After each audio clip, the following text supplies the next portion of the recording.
Hi guys, എന്നാണ് എല്ലാവർക്കും വിശേഷം? സുഖാണോ? ഞങ്ങളിവിടെ സുഖമായിട്ടിരിക്കുന്നു. അപ്പോൾ നമ്മുടെ മദർഹുഡ് ഫാമിലിയിലോട്ട് എല്ലാവർക്കും ഹൃദ്യമായ സ്വാഗതം. നമ്മുടെ ഈ ചാനൽ ആദ്യമായിട്ട് ആരെങ്കിലും കാണുന്നവരാണെങ്കിൽ ഒന്ന് സബ്സ്ക്രൈബ് ചെയ്യുക. നമ്മൾ അപ്ലോഡ് ചെയ്യുന്ന വീഡിയോസൊക്കെ ആർക്കെങ്കിലും ഇഷ്ടപ്പെടുകയാണെങ്കിൽ ഒന്ന് ലൈക്ക് ചെയ്യുക. എല്ലാവർക്കും ഒന്ന് ഷെയർ ചെയ്ത് കൊടുക്കുക. ഇന്ന് ഞാൻ വന്നിരിക്കുന്നത് നമ്മളെ എല്ലാവരും നേരിടുന്ന പ്രശ്നമാണ് കുഞ്ഞുങ്ങളുടെ ജലദോഷം അല്ലെങ്കിൽ കഫ് എന്ന് പറയുന്നത്.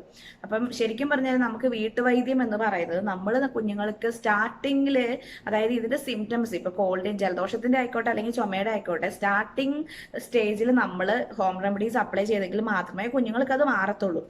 അതങ്ങോട്ട് കുറേം കൂടെ അങ്ങ് കൂടിക്കഴിഞ്ഞാൽ ഭയങ്കര സ്ട്രോങ് ആയിട്ട് നമ്മൾ ഹോം റെമഡീസ് കൊടുക്കാം, ഹോം റെമഡീസിൽ മാത്രം മാറട്ടെ എന്ന് ചിന്തിച്ചാൽ പോകത്തില്ല. കാരണം കുഞ്ഞുങ്ങളുടെ കഫൊക്കെ കൂടിക്കഴിഞ്ഞ് കഴിഞ്ഞാൽ ഭയങ്കര വീസിങ് പ്രോബ്ലം ആകും. അത് പിന്നെ ഭയങ്കര പ്രശ്നങ്ങളാകും. ചിലർക്ക് ഇയർലി ഇൻഫെക്ഷൻ വരും, അങ്ങനെ കൂടുന്ന പ്രശ്നം വരും. അപ്പൊ നമ്മൾ എന്ത് ചെയ്യണം? എന്ത് കാര്യം നമ്മുടെ കുഞ്ഞുങ്ങളെ ശരിക്കും ഒബ്സേർവ് ചെയ്യുക എന്നുള്ളതാണ് നമ്മളെ സംബന്ധിച്ച് ഏറ്റവും വലിയ ഡ്യൂട്ടി. ഇപ്പൊ നമ്മുടെ കുഞ്ഞുങ്ങള് ഒരു നോർമലി അല്ലാത്ത രീതിയിൽ അവർക്ക് സ്നീസിങ് വന്നു, അതായത് നമ്മുടെ തുമ്മല് വന്നു, അപ്പൊ തന്നെ നമുക്ക് മനസ്സിലാക്കാം ഇത് പോക്ക് വേറെയാണ് എന്നുള്ളത്. അങ്ങനെ കണ്ടു കഴിയുമ്പോൾ തന്നെ നമുക്ക് ചെയ്യേണ്ട റെമഡീസ് നമ്മൾ ചെയ്യുക എന്നുള്ളതാണ് നമ്മൾ പ്രത്യേകമായും ശ്രദ്ധിക്കേണ്ട കാര്യം. അപ്പൊ നിങ്ങളോട് ഞാൻ പറഞ്ഞിട്ടുണ്ട്, നോർമലി എൻ്റെ മോന് വരുമ്പം കോൾഡ് വരുന്ന സിംറ്റംസ് കാണുമ്പോഴേ ഞാൻ ആക്സ് ഓയിലും നമ്മുടെ യൂക്കലിപ്റ്റസ് ഓയിലും ഒക്കെ അവൻ്റെ മേത്ത് പൊട്ടി കൊടുക്കാറുണ്ട്, പില്ലോയിലൊക്കെ പൊട്ടി കൊടുക്കാറുണ്ട്. അങ്ങനെ കോൾഡ് പിടിക്കൂലെന്നല്ല, കോൾഡ് അവന് വരാൻ തുടങ്ങുമ്പോൾ കൂടെ നമ്മൾ അതിനെ പറപ്പിക്കുന്നത് ഈ ആക്സ് ഓയിലും കാര്യങ്ങളൊക്കെ കൊണ്ടിട്ടാണ്.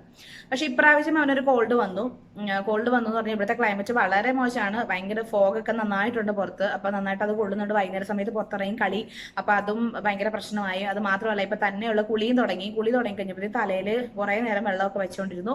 അങ്ങനെ തലയിൽ നീരിറങ്ങിയതാണെന്ന് തോന്നുന്നു. സ്നീസിങ് എന്ന് പറഞ്ഞു കഴിഞ്ഞാൽ എന്താ പറയാ, ദിവസം കണ്ടിന്യൂസ് ആയിട്ട് ഇങ്ങനെ തുമ്മിക്കൊണ്ടിരിക്കുന്ന ഒരു അവസ്ഥ. അപ്പം നമ്മൾ സാധാരണ ആക്സോയിൽ നിൽക്കാത്ത വിധത്തിലുള്ള ഒരു കോൾഡ് അവനങ്ങ് തുടങ്ങി. എന്നാൽ അത് കഫിലോട്ട് പോയിട്ടില്ല. കഫ് എന്ന് പറഞ്ഞു കഴിഞ്ഞാൽ ഒരു ദിവസം ഒരിക്കലെങ്ങാനും ജസ്റ്റ് എന്തെങ്കിലും കാര്യത്തിൽ ചുമച്ചെങ്കിലേ ഉള്ളൂ. പക്ഷെ അത് കോൾഡ് തന്നെയായിരുന്നു, നല്ല റണ്ണിനോസ് ആയിട്ടുണ്ടായിരുന്നു. അവന് തന്നെ ക്ഷീണമായി, അവന്റെ കണ്ണൊക്കെ തളർന്നു. ആ ഒരവസ്ഥ വന്നപ്പോൾ നമ്മുടെ ആക്സോയിലിൽ സംഭവം നിൽക്കുന്നില്ല. അങ്ങനെ ആയതുകൊണ്ട് ആ ഒരു സിറ്റുവേഷനിൽ എനിക്ക് പരിചയമുള്ള നമ്മുടെ അടുത്തുള്ള, നിങ്ങൾക്കറിയാം, അവരെനിക്ക് പറഞ്ഞു തന്ന ഒരു കാര്യമാണ്, നമ്മൾ കുഞ്ഞുങ്ങൾക്ക് ഈ ഒരു സംഭവം കൊടുത്തു കഴിഞ്ഞാൽ കുഞ്ഞുങ്ങളുടെ എന്താണ് സ്റ്റാർട്ടിങ്ങിലുള്ള കോൾഡ് അല്ലെങ്കിൽ കുഞ്ഞുങ്ങൾക്ക് കഫ് വരാൻ സാധ്യതയുണ്ടെങ്കിൽ അതുപോലും അവിടെ പ്രിവെന്റ് ചെയ്യുന്നു എന്നുള്ളതാണ്. ഇതിന് വളരെ ഈസിയാണ്. ഇത് ആകെ വേണ്ടുന്ന രണ്ട് ഇൻഗ്രീഡിയൻസേ ഉള്ളൂ. ഒന്നെന്ന് പറയാൻ നമ്മുടെ ലെമണിന്റെ ജ്യൂസാണ് വേണ്ടത്. അടുത്തതെന്ന് പറഞ്ഞാൽ നമുക്ക് വേണ്ടുന്ന ഹണിയാണ്. ഇത് നിങ്ങൾക്ക് ചിലപ്പോൾ നിങ്ങൾക്ക് എല്ലാവർക്കും അറിയാമായിരിക്കും, പക്ഷെ എനിക്കിതൊരു പുതിയ അറിവാണ്. ഇപ്പൊ എൻ്റെ മോന് ഞാനിത് കൊടുത്തു കഴിഞ്ഞപ്പോഴത്തേക്കും സത്യം പറഞ്ഞു കഴിഞ്ഞാൽ അവന് നല്ല മാറ്റം ഉണ്ടായിരുന്നു. അവനത് കഫിലോട്ട് പോയുമില്ല, ഒരു ആക്സോലിൽ നിൽക്കാത്ത ഒരു കോൾഡ് ആയിട്ട് കൂടെയും അവനത് 2 ദിവസം എടുത്തു കേട്ടോ. 2 ദിവസം കൊണ്ടാണ് ഞാൻ അവനിത് മാറ്റിയെടുത്തത്.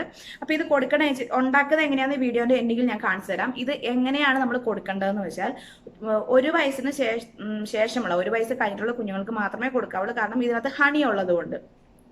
അപ്പൊ 1 വയസ്സ് കഴിഞ്ഞ കുഞ്ഞുങ്ങൾ എന്ന് പറഞ്ഞാൽ കുഞ്ഞുങ്ങൾക്ക് അതായത് ചെറിയൊരു എന്താ പറയാ, ഇപ്പൊ ഒരു സ്പൂൺ ഞാൻ കാണിച്ചു തന്നാൽ, ഈ ഒരു സ്പൂണില്ലേ, ഇങ്ങനത്തെ ഒരു സ്പൂണിൽ നമ്മൾ കുഞ്ഞുങ്ങൾക്ക് ഈ ഒരു സ്പൂണ് നിറച്ച്, ഇത്രയേ ഉള്ളൂ ഇതിന്റെ എന്ന് പറയുന്നത്, ഇതിനകത്ത് നിറച്ച് നീരും ലെമണിന്റെ നീരും ഇതിന്റെ ജ്യൂസും തേനും കൂടെ മിക്സ് ആക്കിയിട്ട് ഈ ഒരു സ്പൂണിൽ നമ്മളൊരു 4 തവണയെങ്കിലും വെച്ച് നമ്മൾ കുഞ്ഞുങ്ങൾക്ക് കൊടുക്കുക. രാവിലെ ഒന്ന് കൊടുക്കുക, എല്ലാം ഭക്ഷണശേഷം കഴിഞ്ഞിട്ട് കൊടുത്താൽ മതി. അങ്ങനെ കുഞ്ഞുങ്ങൾക്ക് ഒരു ദിവസം വെച്ച് അങ്ങനെ 4 തവണ വെച്ച് കൊടുക്കാൻ 2 ദിവസം കൊണ്ട് അല്ലെങ്കിൽ 3 ദിവസം കൊണ്ട് നമുക്ക് യാതൊരു എക്സ്ട്രാ മരുന്നും ഇല്ലാണ്ട് തന്നെ കുഞ്ഞുങ്ങളുടെ മാറും എന്നുള്ളതാണ്. കൂടുതൽ നമ്മുടെ ആക്സോയിലും കാര്യങ്ങളൊക്കെ ചെയ്യണം കേട്ടോ, അത് ചെയ്യണം. പിന്നെ കുഞ്ഞുങ്ങൾ നമുക്ക് ജലദോഷം വരുന്ന സമയത്ത്, ചെറിയ ജലദോഷമൊക്കെ ആണെങ്കിൽ നമ്മൾ കുളിപ്പിക്കണം എന്നുള്ളൊരു കാര്യം കൂടെ നമ്മൾ ചെയ്യണം. അതും കൂടെ ചെയ്യുമ്പോഴത്തേക്കും കുഞ്ഞുങ്ങൾക്ക് മാറിക്കിട്ടും. ഓക്കെ, അപ്പം എങ്ങനെയാണത് പ്രിപ്പയർ ചെയ്യുന്നത് എന്നുള്ളത് കാണിച്ചു തരാം. വളരെ ഈസിയാണ്. എനിക്ക് എൻ്റെ മോൻ്റെ കാര്യത്തിൽ ഇപ്പം റിസൾട്ട് കിട്ടി. എൻ്റെ മോൻ ഇപ്പം നല്ല ഉഷാറായിട്ട് നടക്കുന്നു. അതുകൊണ്ടാണ് നിങ്ങൾക്ക് ഞാനത് ഷെയർ ചെയ്യുന്നത്. അപ്പം നിങ്ങൾ എല്ലാവരും നോക്കിക്കോളൂ കേട്ടോ. ഇതാ നമുക്കിപ്പോൾ അതിന് വേണ്ടുന്നത്. ഞാനിപ്പം ഇത് ഇത്രയും ചെറിയ സ്പൂണാണ് കേട്ടോ. ഈ ഒരു സ്പൂണിൽ ഇപ്പം ഞാൻ ഹണി എടുക്കുമ്പോൾ തന്നെ നിങ്ങൾ ശ്രദ്ധിച്ചോളുക, നല്ല പ്യുവറായിട്ടുള്ള ഹണി ആയിരിക്കണം, പഞ്ചസാര ലായനിയൊന്നും ആയിരിക്കരുത്. ഈ ഒരു സ്പൂണിൻ്റെ പുളിപ്പറിയാതിരിക്കാൻ വേണ്ടി 1 സ്പൂൺ ഹണി കുഞ്ഞുങ്ങൾക്ക് കൊടുത്തു എന്ന് ഓർത്ത് കുഴപ്പമില്ല. ഹണി ഈ തേൻ കുഞ്ഞുങ്ങൾക്ക് കൊടുക്കുന്നത് എന്നും നല്ലതാണ്. അപ്പോൾ അതാ ഞാൻ ഈ ഒരു സ്പൂണ് നിറച്ചും ഇത്രയും ഇത് കണ്ടോ, ഇത്രയും ഹണി എടുത്തു. അത് കഴിഞ്ഞിട്ട് നമ്മൾ ഒരു നാരങ്ങ എടുക്കുക.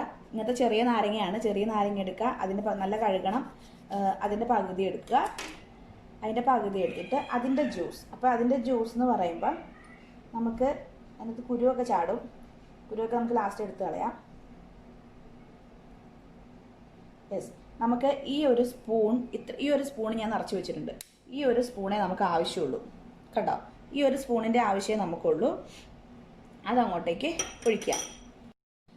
അപ്പോൾ നമ്മളിതാ ഈ ഒരു സ്പൂണിന് നിറച്ചും നാരങ്ങ നീരും എടുത്തു.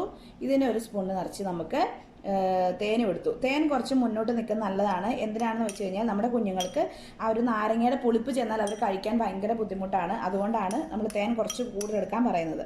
അപ്പോൾ നമ്മൾ ഇതെന്ത് ചെയ്യണം, ഇതിങ്ങനെ ഒന്ന് മിക്സ് ആക്കുക. നന്നായിട്ട് നാരങ്ങ നീരും നമ്മുടെ ഇതും കൂടെ മിക്സ് ആക്കുക.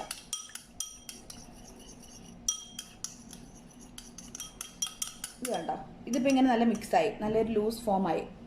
സംഭവം നല്ല ലൂസ് ഫോമിലായിട്ട് വന്നു. അപ്പോൾ നമ്മൾ ഇതിനകത്ത് കുരുക്കൾ എന്തെങ്കിലും ഉണ്ടെന്നുണ്ടെങ്കിൽ ആ കുരുക്കൾ നമ്മൾ എടുത്ത് മാറ്റുക. കുരുക്കളൊന്നും കുഞ്ഞുങ്ങളുടെ തൊണ്ടയിൽ പോകരുത്, അത് നമ്മൾ ശ്രദ്ധിക്കണം. എന്നിട്ട് ഇത് നമ്മൾ നമ്മുടെ കുഞ്ഞുങ്ങൾക്ക് കൊടുക്കുക കേട്ടോ. ഇതാണ് അതിൻ്റെ ഫോം എന്ന് പറയുന്നത് കണ്ടോ. അതാ, അപ്പോൾ നമ്മുടെ മിക്സ് ഇവിടെ റെഡി ആയിട്ടുണ്ട്. നമ്മുടെ ഈ ഒരു ചെറിയ ടിപ്പ് എന്ന് പറയുന്നത് ഇത് നല്ല ടിപ്പാണ്. ഇത് നമ്മൾ കൊടുത്തു എന്ന് ഓർത്തുകൊണ്ട് കുഞ്ഞുങ്ങൾക്ക് യാതൊരു ദോഷങ്ങളും വരത്തില്ല. അപ്പം നിങ്ങൾക്ക് ധൈര്യമായിട്ട് കൊടുക്കാം. എപ്പോഴും ശ്രദ്ധിക്കേണ്ട കാര്യം, തേനെന്ന് പറയുന്നത് ശുദ്ധമായിരിക്കണം, അതായത് പ്യുവർ ആയിരിക്കണം, പഞ്ചസാര ലായനി ആവരുത്. അങ്ങനെ കൊടുത്തു കഴിഞ്ഞാൽ കുഞ്ഞുങ്ങൾക്ക് ചിലപ്പോൾ അത് ഓപ്പോസിറ്റ് റിയാക്ഷനേ ഉണ്ടാകത്തുള്ളൂ അവരുടെ ശരീരത്തിൽ നിന്ന്, പിന്നെ റിസൾട്ട് കിട്ടത്തുമില്ല. അപ്പം ഇത്രയും നമ്മൾ ഉണ്ടാക്കിയത് ഒരു നേരം വെച്ച് കൊടുക്കുക. പിന്നെ ശ്രദ്ധിക്കേണ്ട ഒരു കാര്യം, നമ്മുടെ കുഞ്ഞുങ്ങൾക്ക് 1.5 വയസ്സായി എന്നിരിക്കട്ടെ. ഇത് 1 വയസ്സ് തൊട്ടുള്ള കുഞ്ഞുങ്ങൾക്കാണെങ്കിൽ അതിന് താഴെയുള്ള കുഞ്ഞുങ്ങൾ കൊടുത്തേക്കരുത്. 1 വയസ്സ് കഴിഞ്ഞ് 1.5 വയസ്സൊക്കെ ആയിട്ടുള്ള കുഞ്ഞുങ്ങളാണെങ്കിൽ നമുക്ക് ഈ ഒരു മിക്സിൻ്റെ ഒപ്പം ഒരു തുള്ളി കുരുമുളക് പൊടി, നല്ല ഫൈൻ പൗഡറായിട്ടുള്ള തുള്ളി കുരുമുളക് പൊടി, ഒരു തുള്ളി മഞ്ഞൾ പൊടിയും കൂടെ നമ്മൾ ചേർത്ത് നല്ലപോലെ മിക്സാക്കി കുഞ്ഞുങ്ങൾക്ക് ഈ പറയുന്ന 4 നേരം വെച്ച് കൊടുക്കുകയാണെങ്കിൽ കുഞ്ഞുങ്ങൾക്ക് ചുമയുടെ ചെറിയ സ്റ്റാർട്ടിങ് ഒക്കെ ആണെന്നുണ്ടെങ്കിലും അതും വരെ നമുക്ക് പോയി കിട്ടും. അതുപോലെ കോൾഡ് മാത്രമല്ല, ചുമയുടെയും പ്രശ്നങ്ങളൊക്കെ നമുക്ക് മാറിക്കിട്ടും. കുഞ്ഞുങ്ങൾക്ക് നല്ല അവരുടെ തൊണ്ടയ്ക്ക് നല്ല ആശ്വാസം കിട്ടും. അതുപോലെ ചെസ്റ്റിൽ എന്തെങ്കിലും കഫൊക്കെ തങ്ങിക്കിടപ്പുണ്ടെന്നുണ്ടെങ്കിൽ അത് മാറിക്കിട്ടും. മൂക്കടപ്പൊക്കെ ഉണ്ടെന്നുണ്ടെങ്കിൽ അത് മാറിക്കിട്ടും. അങ്ങനെ ഈ കോൾഡും കഫും കാരണം സംഭവിക്കുന്ന തുടക്കത്തിലുള്ള എല്ലാവിധ പ്രശ്നങ്ങളും നമ്മുടെ കുഞ്ഞുങ്ങൾക്ക് മാറിക്കിട്ടും. അപ്പം നിങ്ങളെല്ലാവരും ഇത് ട്രൈ ചെയ്ത് നോക്കുക. നമ്മുടെ സുഹൃത്തുക്കളായ നമ്മുടെ അമ്മമാരായിട്ടുള്ള എല്ലാവർക്കും നിങ്ങളിത് പറഞ്ഞും കൊടുക്കുക. നിങ്ങളൊന്ന് ട്രൈ ചെയ്തിട്ട് അതിൻ്റെ റിസൾട്ടും കൂടെ എനിക്ക് പറയണം കേട്ടോ. കാരണം എനിക്ക് ഇതിൻ്റെ റിസൾട്ട് കിട്ടിയപ്പോൾ തന്നെ ഒത്തിരി സന്തോഷമായി. കാരണം വെച്ചാൽ എല്ലാവർക്കും ഇത് പറഞ്ഞു തരാമല്ലോ എന്ന് ഓർത്തിട്ട്. അപ്പം നിങ്ങളെല്ലാവരും ഒന്ന് ട്രൈ ചെയ്ത് നോക്കുക, റിവ്യൂവും പറയുക. ഓക്കെ, അപ്പം വീഡിയോ ഇഷ്ടപ്പെട്ടെങ്കിൽ ലൈക്ക് ചെയ്യുക, ഷെയർ ചെയ്യുക. പുതിയൊരു വീഡിയോയുമായി വരുന്നവർ ടാറ്റാ.